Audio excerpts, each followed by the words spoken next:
Salam damai sejahtera Bapak, Ibu, serta saudara-saudari semua. Untuk mengawali renungan tentang firman Tuhan ini, mari kita bersatu di dalam doa.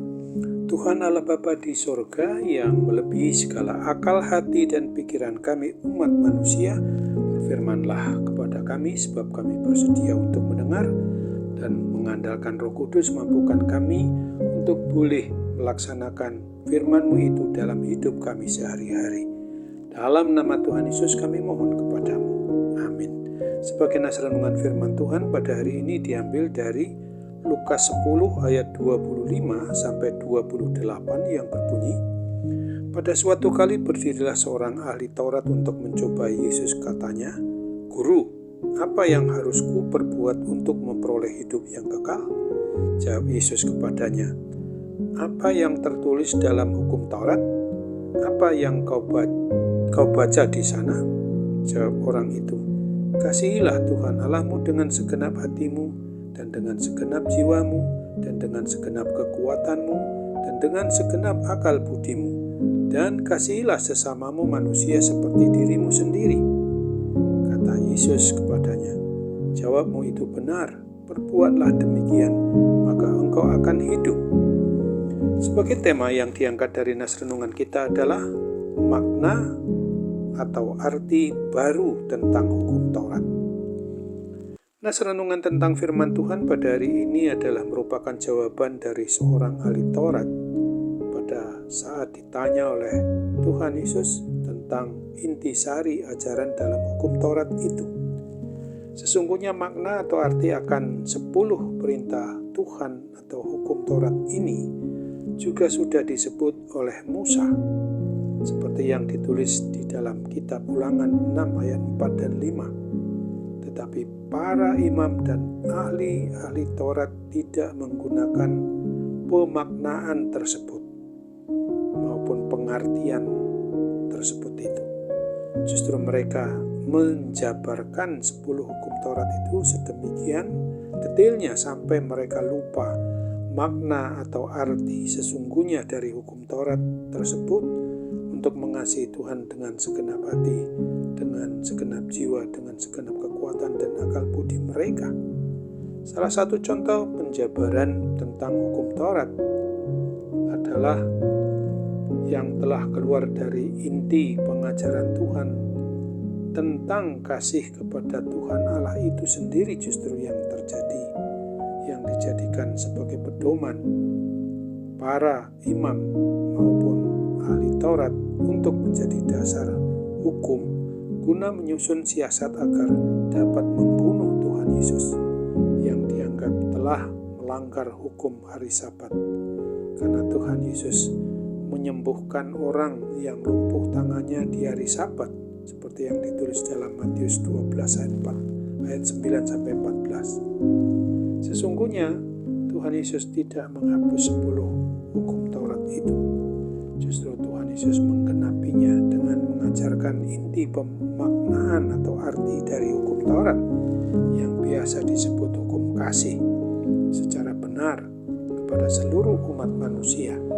Hukum kasih ini dibagi menjadi 2 topik, yaitu mengasihi Tuhan Allah dengan segenap hati, dengan segenap jiwa, dengan segenap kekuatan dan akal budi kita.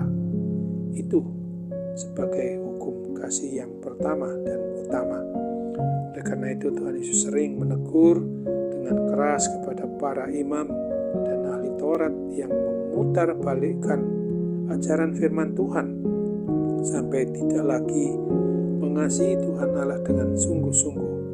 Bahkan sejak zaman Musa, mereka mudah sekali jatuh ke dalam dosa dengan meninggalkan Tuhan Allah lalu menyembah berhala. Kemudian sebagai hukum kasih yang kedua adalah mengasihi sesama seperti mengasihi dirinya sendiri, yang merupakan perwujudan dari mengasihi Tuhan Allah secara sungguh-sungguh. Oleh karena menurut Tuhan Yesus tidak mungkin seseorang bisa mengasihi Tuhan dengan sungguh-sungguh tetapi membenci saudaranya atau sesama umat manusia. Nas renungan firman Tuhan hari ini mengingatkan kita agar kita selalu mengandalkan bimbingan Roh Kudus untuk dapat memahami inti terdalam tentang pengajaran Tuhan Yesus khusus dalam hal hukum kasih ini, supaya kita mau menjalani hidup kita di dunia ini yang harus selalu mawas diri.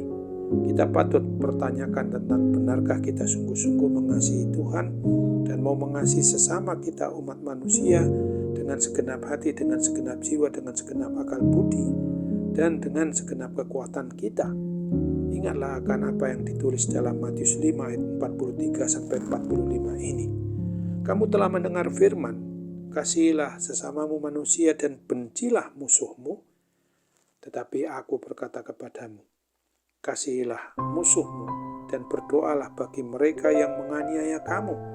Karena dengan demikian kamu menjadi anak-anak Bapamu yang di surga, yang menerbitkan matahari bagi orang yang jahat dan orang yang baik, dan menurunkan hujan bagi orang yang benar dan orang yang tidak benar.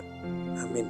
Mari kita kembali bersatu dalam doa. Terima kasih Tuhan Bapa di surga untuk kebenaran firman-Mu yang boleh kami renungkan, yang sekaligus juga boleh kami hayati, supaya kami sungguh-sungguh menerapkan hukum Taurat itu sebagai hukum kasih di dalam hidup kami umat-Mu ini. Tolong kami ya Bapa untuk boleh juga tetap berharap di dalam mengasihi Tuhan dan mengasihi sama manusia, yang tanpa disuruh kami harus, dan tetap mau mengasihi diri kami sendiri, maka harus disejajarkan dengan hukum yang terutama dan yang pertama adalah mengasihi Tuhan dengan segenap hati, dengan segenap jiwa, dengan segenap akal budi kami sebagai tolok ukurnya. Begitu kami percaya ketika badan kami sekarang sedang diliputi sakit penyakit, mohon Tuhan kiranya memulihkan dan menyembuhkan kami dengan mujizat-Mu itu, untuk kami boleh kuat dan sungguh-sungguh sembuh, dipulihkan dari gangguan kesehatan, sakit penyakit apapun yang saat ini sedang ada dalam diri kami. Kami percaya bahwa Tuhan mau melengkapi, menyempurnakan doa kami, karena kami hanya bermohon dalam segala kerendahan hati kami, di dalam dan melalui Kristus Yesus Tuhan dan Juru Selamat kami yang hidup. Kepada-Mu kami berdoa. Amin.